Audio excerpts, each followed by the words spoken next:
Hello friends, स्वागत है आपका मेरे इस चैनल पे। तो कई लोगों को कमेंट आ रहा था कि मध्यस्थता अधिनियम पे एमसीक्यू बनाने के लिए, ठीक है। तो आज मैं लेके आया हूँ आर्बिट्रेशन एंड कंसिलिएशन एक्ट के ऊपर, ठीक है। मध्यस्थता एवं सुलह अधिनियम 1996 इसका पूरा नाम है, ठीक है। इसमें एमसीक्यू की जो इंपॉर्टेंट एमसीक्यू है उसके बारे में डिस्कस करेंगे आज के सेशन में। बने रहिए एंड तक हमारे साथ। तो चलिए स्टार्ट करते हैं। इस वीडियो को लाइक करें, हमारे चैनल को सब्सक्राइब कर बेल आइकन जरूर प्रेस करें हमारी न्यू वीडियो सबसे पहले देखने के लिए। तो सबसे पहला क्वेश्चन है हमारा, मध्यस्थ एवं सुलह अधिनियम 1996 कब से प्रभावी हुई। तो ये तो आपको एक तो डेट याद करनी होगी, ठीक है। कोई भी एक्ट होता है उसका आप दो डेट जरूरी रहता है, ठीक है ना। एक तो लागू कब से हुई है, ठीक है, और दूसरा कि उस पर हस्ताक्षर कब हुए हैं, ठीक है ना। तो क्या होता है, जब बिल आता है पार्लियामेंट में, उसके बाद जब हस्ताक्षर हो जाते हैं प्रेसिडेंट के, उसमें क्या हो जाता है, वो एक्ट बन जाता है। तो यहाँ पर वही चीज़ बताया गया है कि यहाँ पे प्रभावी होने के बारे में पूछ रहा है, ना कि हस्ताक्षर के बारे में। तो यहाँ पे चार डेट दी हुई है: 16/8/1996, 16/7/1996, 15/8/1997, 18/8/1998। यहाँ पे इसका सही आंसर क्या होगा? इसका सही आंसर है ए नंबर, यानी कि 16/8/1996 से यह अधिनियम लागू हुआ था, प्रभावी हुआ था। दूसरा क्वेश्चन है हमारा, मध्यस्थतम एवं सुलह अधिनियम 1996 किस अधिनियम द्वारा नया संशोधन किया गया था, ठीक है। 2016 का अधिनियम संख्यांक 3 द्वारा, 2016 का अधिनियम संख्यांक 6, 2015 का अधिनियम संख्यांक 3 द्वारा, या 2016 का अधिनियम संख्यांक 5 द्वारा, किस संशोधन के द्वारा यहाँ पे नया संशोधन ऐड हुआ था इस एक्ट में। तो आपका यहाँ पे यदि आपको पता है किसी भी क्वेश्चन के आंसर, तो आप कमेंट बॉक्स में कमेंट करके बता सकते हैं, ठीक है। तो इसका सही आंसर कौन सा होगा? 2016 का अधिनियम संख्यांक 3 द्वारा। इसमें क्या हुआ, कुछ अमेंडमेंट्स लाए गए थे इस एक्ट में। नेक्स्ट क्वेश्चन है हमारा, 2016 के अधिनियम संख्यांक 3 द्वारा मध्यस्थता एवं सुलह अधिनियम 1996 की विभिन्न धाराओं में किए गए संशोधनों को प्रभावी होने की तिथि क्या है। यानी कि जो अभी हमने संशोधन देखे, ठीक है ना, पिछले क्वेश्चन में, वो संशोधन कब से लागू हुए हैं, ठीक है। तो यहाँ पे आपका 23/10/2015, 23/11/2015, 23/4/2015 या 23/7/2015 से। तो यहाँ पे इसका सही आंसर क्या होगा? 23/10/2015 से ये अधिनियम, ये जो संशोधन थे वो लागू किए गए थे। नेक्स्ट क्वेश्चन है, मध्यस्थता की परिभाषा किस धारा में दी गई, यानी कि जो आर्बिट्रेशन है उसको कहाँ पर डिफाइन किया गया है आर्बिट्रेशन एंड कंसिलिएशन एक्ट में। तो यहाँ पे इसका सही आंसर क्या होगा? 2A में यहाँ पे मध्यस्थता एंड आर्बिट्रेशन को परिभाषित किया गया है। अभी ये तो बात हो गई आर्बिट्रेशन की, ठीक है। अब यहाँ पे एक ही और आता है कि मध्यस्थता द्वारा करार की परिभाषा किस धारा में है, यानी कि आर्बिट्रेशन के माध्यम से जो एग्रीमेंट होते हैं उसकी जो डेफिनेशन है वो कहाँ पे बताई गई है? 2 खा में, 2 गा, 2 घा या 2 अंगा में, यानी कि 2E में। तो यहाँ पे इसका सही आंसर क्या होगा? 2B में। यहाँ पे क्या किया गया है, इसकी परिभाषा बताई गई है। नेक्स्ट आता है हमारा, अंतर्राष्ट्रीय वाणिज्यिक मध्यस्थता की परिभाषा किस धारा में है? 2 चा में है, 2 खा, 2 गा या 2 घा में। तो यहाँ पे इसका सही आंसर क्या हो जाएगा? इसका जो सही आंसर है वो 2 चा यानी कि 2F में किसकी परिभाषा दी गई है? अंतर्राज्यिक वाणिज्यिक माध्यस्थम की परिभाषा यहाँ पर बताया गया है। नेक्स्ट है आता है आपका कि मध्यस्थम करार की किस धारा में उपबंधित है, यानी कि जो मध्यस्थम करार होता है वो किस धारा में उसका प्रावधान है। अभी तो हमने परिभाषा देखा था, लेकिन अभी यहाँ पे इसका प्रावधान कहाँ पे किया गया है? धारा 7 में, धारा 6 या धारा 5 या धारा 3। तो यहाँ पे इसका सही आंसर क्या होगा? धारा 7, ठीक है। यहाँ पे इसमें परिभाषित किया गया, सॉरी, इसका प्रावधान किया गया है। नेक्स्ट आता है आपका कि क्या पत्रों के आदान प्रदान, टेलेक्स, तार, दूरसंचार और अन्य साधनों के माध्यम से, अन्य साधनों मध्यस्थम करार को लिखित रूप दे सकती है क्या? यानी कि जो यहाँ पर जो चीज़ें बताई गई हैं, एक तो पत्रों के आदान प्रदान के द्वारा, ठीक है ना, दूसरा आता है टेलेक्स, तार या दूरसंचार। ये इसी प्रकार के कोई अन्य साधन है जिनके माध्यम से क्या मध्यस्थम करार को किया जा सकता है लिखित रूप में। तो यहाँ पे है हाँ, धारा उपधारा 4 खा के अंतर्गत, हाँ धारा 6 के अंतर्गत, आ और बा दोनों, या फिर कोई भी नहीं। तो यहाँ पे इसका सही आंसर क्या होगा? ये किया जा सकता है धारा, यहाँ पे उपधारा 4 के खा के अंतर्गत, ठीक है। ठीक है, तो यहाँ पे धारा 6 की उपधारा 4 खा के अंतर्गत किया जा सकता है। उसके बाद नेक्स्ट है, जहाँ मध्यस्थम करार के प्रारंभ के पूर्व न्यायालय अंतरित उपाय का आदेश पारित करता है, ठीक है, वहाँ मध्यस्थम कार्यवाही आदेश पारित होने करने की तिथि से कितने दिन के भीतर प्रारंभ की जाएगी? 60 दिन, 90 दिन, 40 दिन या 50 दिन? तो यहाँ पे इसका सही आंसर क्या हो जाएगा? इसका सही आंसर है 90 दिन, यानी कि बी नंबर की इसका करेक्ट आंसर है।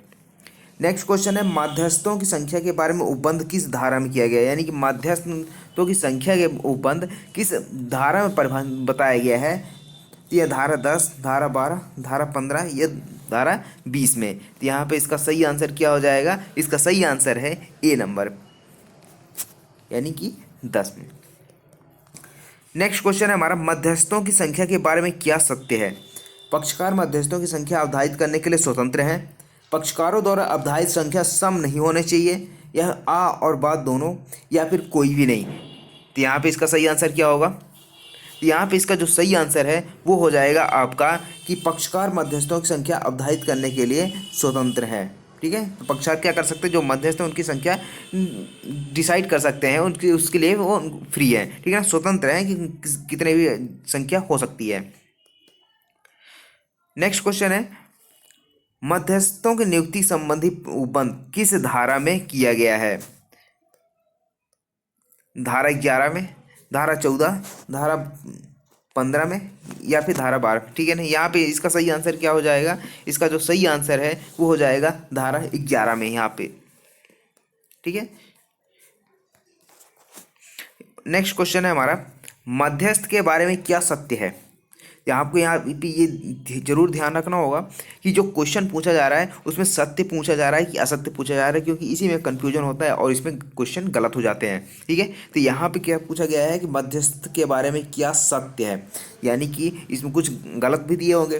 तो किसी राष्ट्रीयता का व्यक्ति मध्यस्थ हो सकता है, किसी राष्ट्रीयता का व्यक्ति मध्य हो सकता है जब तक पक्षकारों द्वारा अन्यथा करार ना हो। दूसरे राष्ट्रीयता का व्यक्ति मध्यस्थ नहीं हो सकता है। तीसरा है कि उपरोक्त में से कोई नहीं। तो यहाँ पे इसका सही आंसर क्या हो जाएगा? इसका सही आंसर है ए नंबर का, यानी किसी राष्ट्रीयता का व्यक्ति मध्यस्थ हो सकता है जब तक पक्षकारों द्वारा अन्यथा, यानी कि एग्रीमेंट ना हो जाए जब तक पक्षकारों के द्वारा, तब तक ये क्या है? मध्यस्थ हो सकता है।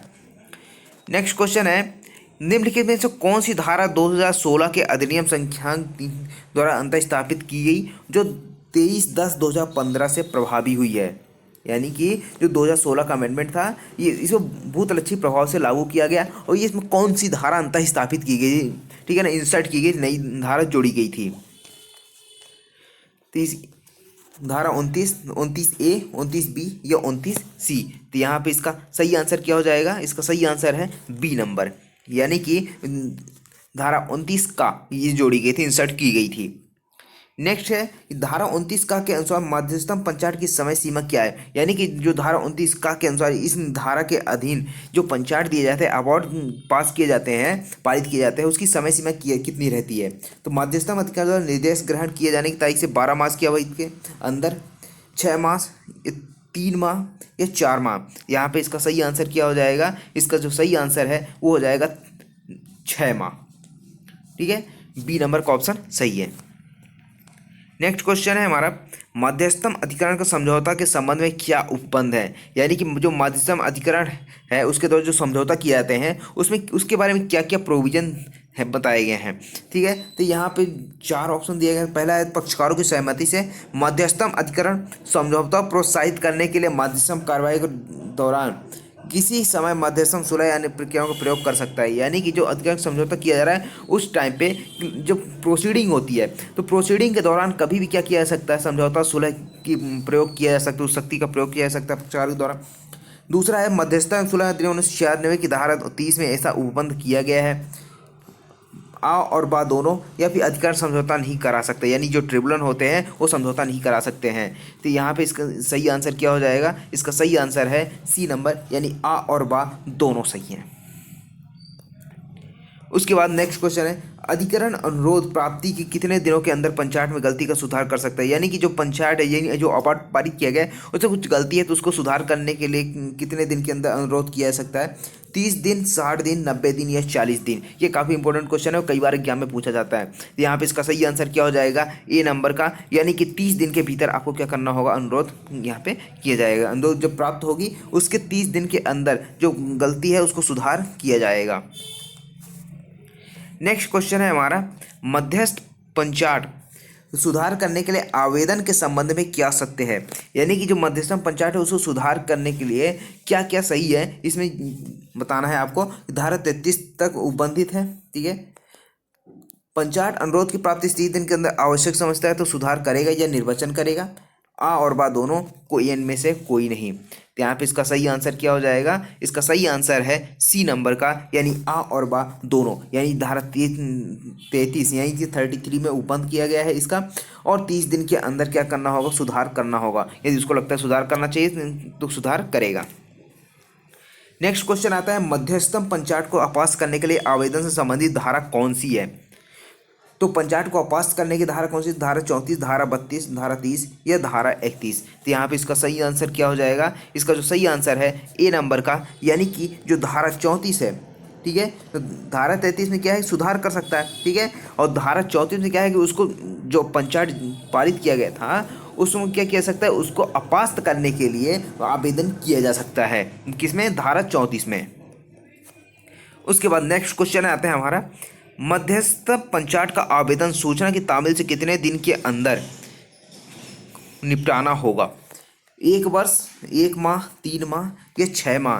ये काफ़ी इंपॉर्टेंट क्वेश्चन है, ये भी आया हुआ क्वेश्चन है, ठीक है। तो यहाँ पे इसका सही आंसर क्या हो जाएगा? 1 वर्ष। यानी कि जो पंचायत का आवेदन किया जाता है, ठीक है ना, पंचायत के आवेदन सूचना की तामील से कितने दिन के अंदर निपटाना होगा? यहाँ पे इसका सही आंसर है 1 वर्ष।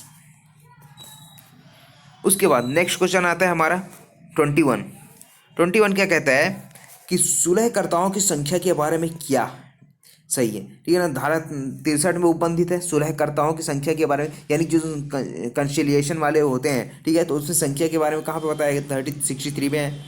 दूसरा कहता है कि एक सुलहकर्ता होगा और जब तक कि पक्षकार यह करार नहीं करते कि 2 या 3 सुलहकर्ता हो।